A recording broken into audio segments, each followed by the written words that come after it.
A discussão sobre o descumprimento das obrigações dos estados e municípios brasileiros quanto ao pagamento de precatórios e a suspensão das legislações em tramitação no Senado Federal foi o que permeou o primeiro Fórum Nacional sobre os Precatórios, que aconteceu em Porto Alegre no último dia 22 de maio. O evento foi realizado pelo Sindicato dos Técnicos Científicos do Rio Grande do Sul, Sintergs, em conjunto com diversas entidades representativas da sociedade.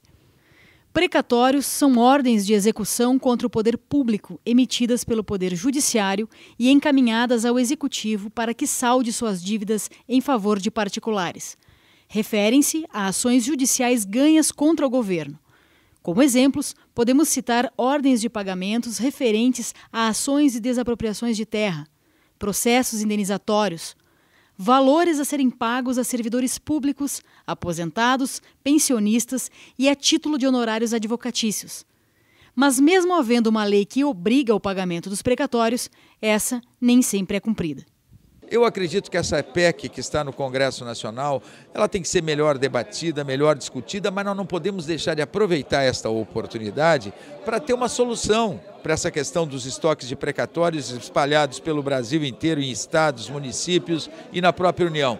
Eu acredito que um percentual que significasse, por exemplo, 1, 2, 3% de redução daquilo que os estados pagam para a União da dívida, e que significasse para um fundo de precatórios a longa dívida dos estados com a União, quer dizer, não é que a União vai pagar, mas os estados, em vez de pagar 2%, 3% para a União, teriam esses 2, 3% depositados num fundo para pagar precatórios que com certeza ajudariam a reduzir esse estoque. Então são ideias como essa que podem ser levadas para dentro daquela proposta de emenda constitucional e definitivamente se encontrar uma forma de resolver essa questão. Eu tenho dito aqui no Rio Grande do Sul, eu criei o fundo de precatórios, que uma parte daquilo que é cobrado de dívida ativa e de venda de imóveis do Estado vai para esse fundo, além dos recursos do orçamento. Pois bem, eu acredito que além destas medidas e dessas ações de cada estado, tu tem que ter um ordenamento nacional. Para ter um ordenamento nacional, quem sabe até uma vinculação anual, tem que ter uma PEC aprovada pelo Congresso Nacional. Não é a PEC que está lá, é uma PEC modificada, mas tem que haver uma aprovação. Segundo o artigo 100 da Constituição Federal, existe uma ordem cronológica de pagamento. Ou seja, ninguém pode receber fora da fila dos precatórios. Além disso, há a emenda número 30, que parcela em 10 anos o pagamento dos precatórios não alimentares, visando priorizar os pagamentos das ações de servidores públicos que têm o direito à correção e reajuste de salários. O governo federal já paga em dia, mas os estados ainda não. Com 10 anos de atraso nos pagamentos e milhares de novas ações entrando, nada foi cumprido ou corrigido. O resultado é uma conta bilionária e um serviço público ineficiente. Além da questão dos precatórios, quando eu me aposentei, o Estado colocou no Diário Oficial que eu tinha direito à gratificação técnico-científica e eu era seletista. Então, eu esperei um ano, não saiu esse pagamento, entrei na Justiça. Eu levei anos com um processo que foi julgado conflito de competência, porque uma vez que eu estava aposentada não pertencia ao Ministério do Trabalho, e resultado que o Estado que me deve precatórios de 10 plantões de operação litoral, que foi feita no governo Colares, que o governador deu ordem expressa para a Secretaria da Saúde pagar esses valores, a Secretaria da Saúde não pagou. A discussão central do fórum foi o conteúdo de um texto proposto pelo então ministro-presidente do Supremo Tribunal Federal, Nelson Jobim, e subscrito pelo presidente do Senado, Renan Calheiros, que falava sobre a solução para o problema. Porém, como explica o representante da Associação Nacional de Servidores Públicos, advogado Nelson Lacerda, a PEC 12 macula a Constituição Federal e destrói o Estado de Direito. A ideia inicial, inclusive, era que essa PEC tinha que ser cancelada, por ser inconstitucional. Mas quando nós fomos verificar na parte legal, existe uma fila de PECs. Se cancela essa, vai vir outra, vai vir outra e vai vir outra. Então, o que é que se começou a pensar? Que é melhor pegar essa PEC e dali se criar uma solução definitiva para o assunto, porque é um problema que se acumula há 20 anos. Então, o que se faria com a própria PEC? As partes inconstitucionais que mexem na coisa julgada, mexem na sentença, afrontam o judiciário, afrontam o Estado de Direito, seriam retiradas. São aquelas que alteram a correção monetária dos precatórios, que alteram a ordem cronológica dos pagamentos e mexem na coisa julgada. Essas seriam retiradas, excluídas, seria parcialmente inconstitucional. E se faria emendas a ela, colocando novos itens, que iriam ajudar a pagar o acumulado. Deixaria o 0,6% para 2%, que o Estado diz que é o que ele pode pagar.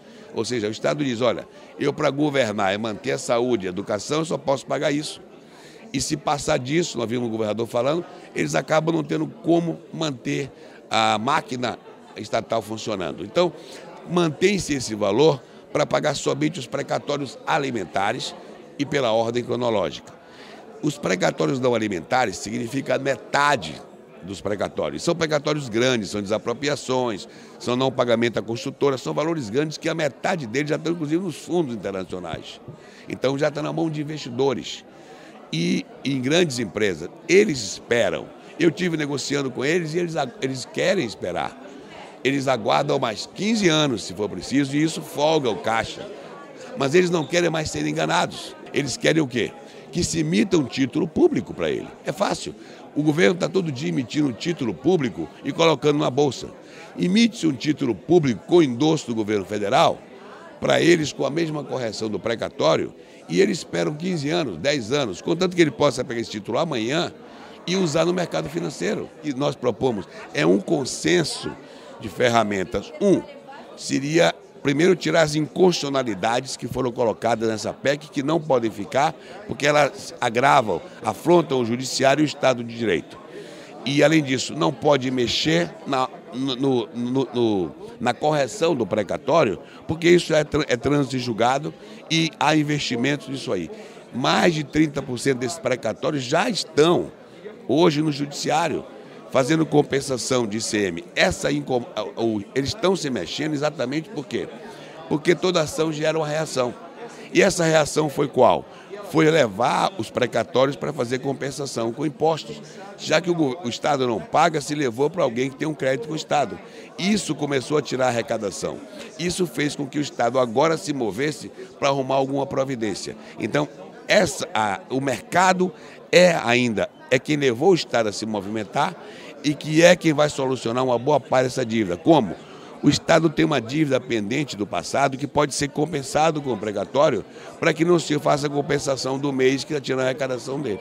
Já Felipe Neri, representante da Ordem dos Advogados do Brasil no Rio Grande do Sul, aponta que as falhas da proposta vão desde a origem até a finalidade. Nós temos aí um descumprimento pela administração pública, sem que o Poder Judiciário possa efetivar uma obrigação e que isso viola realmente o Estado democrático de direito. Nós podemos falar em país democrático onde a administração pública não é obrigada a cumprir as decisões do Poder Judiciário. O problema é a forma que ela institui de pagamento, né? Que é justamente os leilões, que é uma forma absolutamente imoral, né? Porque a administração pública estabelecer como condição para pagamento e que receberá aquele cidadão que oferecer menos pelo seu crédito, né? Isso aí afronta a moralidade da administração, a moralidade pública, viola e afronta o cidadão, né? E o fato de que realmente, acho que também é uma situação muito grave, de que a PEC ela não estabelece nenhuma regra que realmente obrigue a administração pública a cumprir aquilo que já seria benéfico a ela. Não tem nenhuma regra que possibilite o juiz, de uma forma mais imediata e rápida, obter os recursos que a administração estaria obrigada pela PEC a repassar, né? Isso realmente é uma outra situação muito grave, então que leva à absoluta inocuidade. O primeiro Fórum Nacional ressaltou ainda que a PEC 12 é o resultado de uma pressão existente no mercado paralelo de compra dos precatórios por parte de empresas, o que diminui a arrecadação de impostos para os cofres públicos. Do outro lado, estão pessoas jurídicas que buscam a quitação de seus débitos tributários com valores mais acessíveis em função dos descontos obtidos na compra dos precatórios alimentares. A persistência, né, nesse calote por parte dos estados em relação às suas dívidas, né, dos seus precatórios, é algo que lesa principalmente os pensionistas. Os precatórios alimentares hoje precisam ser pagos, as pessoas precisam desse dinheiro, estão carentes desse dinheiro. Então, a iniciativa, tanto no mercado de utilização, né, dessa moeda tributária para pagamento das suas contas, das suas dívidas, do seu ICM do mês, né, com certeza está ajudando a sociedade e também está ajudando as empresas a enfrentar essa situação nacional, né, que, em função de um problema internacional que vem assolando as empresas, as pessoas jurídicas. Então, aqui nesse fórum, está sendo comprovada, respondendo a tua pergunta, que realmente o precatório é uma moeda tributária que tem valor, tem legalidade, ela só tem que ser operacionalizada de forma correta e idônea. Está previsto para o final de junho o segundo Fórum Nacional na cidade de São Paulo. O objetivo é seguir com os debates sobre o assunto, contemplando os anseios dos credores.